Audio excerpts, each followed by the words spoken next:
Many people suffer from chronic pain and take plenty of medication, and often that comes with consequences that some doctors say could be disastrous. The author of the book, Where Does It Hurt? It's right here, Dr. Matthew Norton. There it is. He joins us now this morning to talk about how back pain may lead to many other problems and what we can do about it. Dr. Norton, welcome back to the show. Good morning. It's good having you here today. Thank you. We are talking about chronic back pain and what other problems may lead to anything else because of chronic back pain, right? We get 70 million Americans that are suffering with ongoing pain. And so where does it hurt?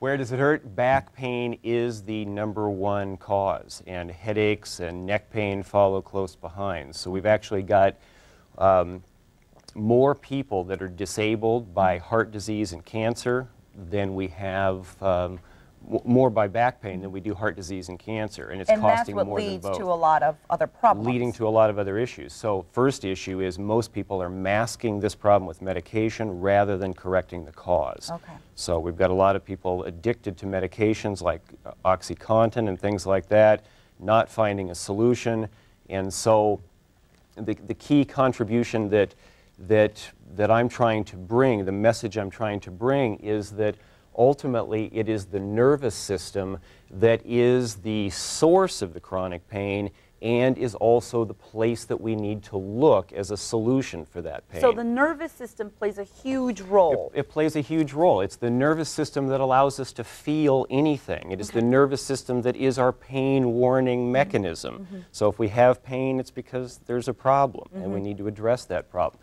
And if you're thinking about the fact that back pain, neck pain, headaches are all related to this spinal framework, and it's the nervous system exiting as brain stem and spinal cord coming off of that brain through these nerve roots that go to really every other organ, every system in the body. So it's not just back pain, but you're right, that's where we've got influences on immune function, on respiratory function, on digestive function, and so it's becoming a critical issue. So, and then here's the next problem, is that people are consistently being exposed to injuries like auto accidents, lifting injuries, emotional stresses in life that, just like breaker switches when an electrical circuit is overloaded, flip off, we get something called a subluxation, which is when the spine misaligns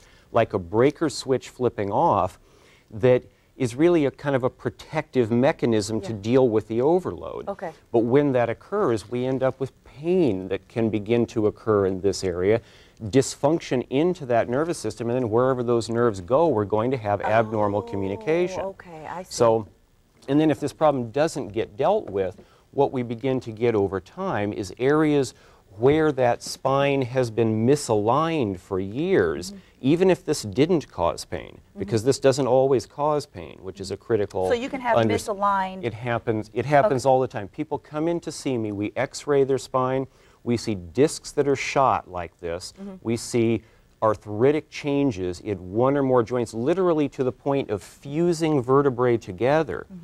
And I'll say, I'll tell them that this problem has been going on for decades. And they'll say, oh no, doc, I was fine until March. Really, I didn't have a problem. And then we have to clarify that this is often a silent process.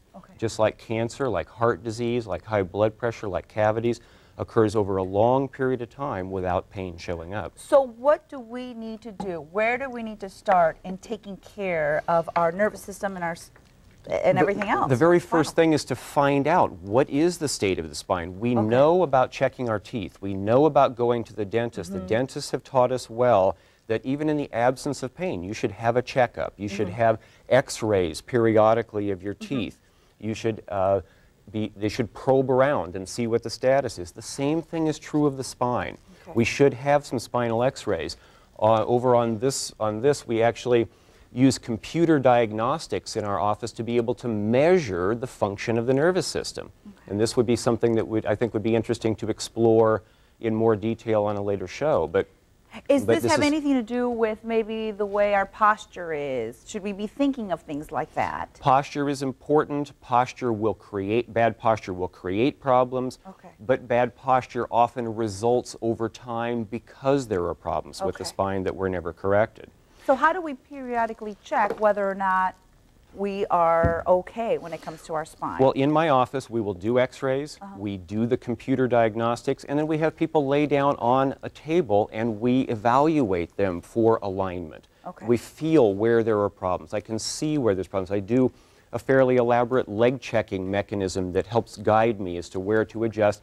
And then in my work, I use an instrument. A lot of people are somewhat intimidated of chiropractic because they don't want to be manipulated. They don't want their neck or back cracked, so to speak, as people will say, that terminology. And so I use an instrument like this to where, with very precise and very gentle action, we can begin to adjust. I have a system that tells me where we need to adjust on here to make subtle, precise changes. It's not like the joints are moving from point A clear over to point B. The key is subtle changes at each vertebra that change the nervous system that's traveling through that area. And that's what changes the messaging to all the rest of the body. Therefore preventing potential injuries. Injuries, as well as people then, where I've got research showing improved respiratory function, improved immune function, things like Crohn's disease, asthma, all of those things can get better because the nerves that connect to back pain or to posture, as you're saying, also are feeding all the internal systems as well. That's so interesting. I never would have thought. And I'm going to start standing straighter from here on in. That would be a good thing. A lot of this information is in your book. That's right. And we want to give you a copy of the book. So, and also, Dr. Norton brought another little extra gift here for those that want to win. Now is your chance to win a copy of Dr. Norton's book. It's called Where Does It Hurt? All you have to do is be the 24th caller, 455-2294. 455-2294. You get to take home the big prize, which is the book, and this extra little bag of goodies. So go ahead and be the 24th caller right now. Thank you, Dr. Norton, for coming on. Absolutely. And I'm sure you're going to be on again, so we can maybe do some adjustments. I think that's our plan for next time. Yes, that's our plan for next time. We're going to see if you are misaligned, Alex. I'm going to be sure to stand up straight everywhere I go now, suck my tummy in. Okay. That's right. Thanks so much. Hey, it's great thank you seeing very much. Okay.